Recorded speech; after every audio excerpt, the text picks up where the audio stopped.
Azure skies and images of palm trees dotting the shores of Bali, Australia, or Hawaii may come to mind. But for friends Anton and Konstantin, gale force winds and snow blizzards are more their thing. They're trying to transform their home in Kamchatka, a remote peninsula in the wilderness of Siberia, into a magnet for European surfers. Anton and Konstantin are on their way to their favorite beach. The only way down there is by snowmobile. Anton Morozov grew up here in the Kamchatka region. His friend Konstantin is visiting him from Moscow. The peninsula in the far east of Russia is about the same size and shape as California. It's said to be home to more volcanoes than people, and very few are willing to brave the icy waters of the northern Pacific Ocean. For them, surfing in places like Bali is for lightweights, whereas Kamchatka is rugged and exciting. A snowstorm appears out of nowhere. It batters the landscape and locals mercilessly for the next 3 days. Moscow is 6,700 kilometers away. Most people here work in the fishing industry. A lot of bare necessities have to be imported. The local housing was built during Soviet times and has seen better days.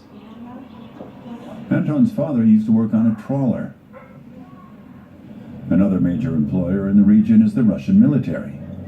The military zone is off limits. This is the base of the Russian Pacific nuclear submarine fleet. It's an inhospitable place. The surfers look like they belong in a parallel universe. So long as there aren't any dogs flying through the air, it's good. The wind has calmed down. It was pretty stormy during the night. We've learned to live with it. But surfing's out of the question today. On the water, at least. Instead, the lads repurpose their surfboards as snowboards. They're sturdy steeds, they say, and are made locally by friends.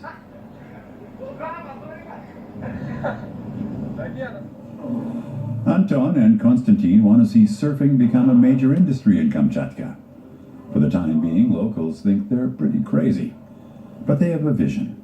They've organized a photo exhibition designed to provide a glimpse of surfer culture, which is still relatively unknown in Russia. These are the first surfboards made by local lads in Kamchatka. They've already come a long way. We're very proud of their craftsmanship. Surfing enthusiasts have come from far and wide for tonight's party. They all hope that one day surfing will be as big a deal here in Russia as it is across the Pacific in the U.S. After all, Kamchatka is closer to Seattle and Tokyo than it is to Moscow. And people here are open-minded. The surfers are convinced that laid-back surfer culture could do Russia a lot of good. The next day, Anton and Konstantin try their luck again. The storms died down.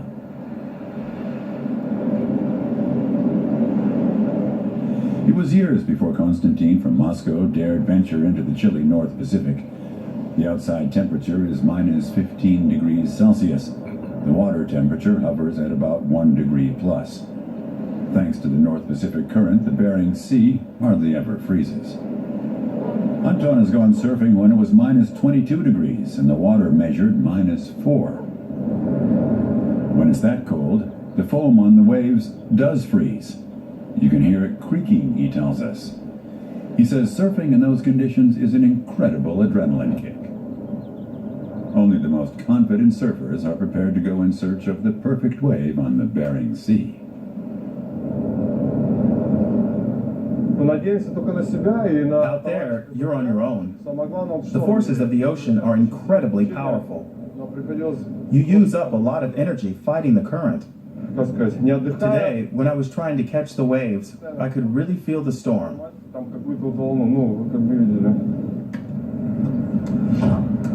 Surf's up in Kamchatka.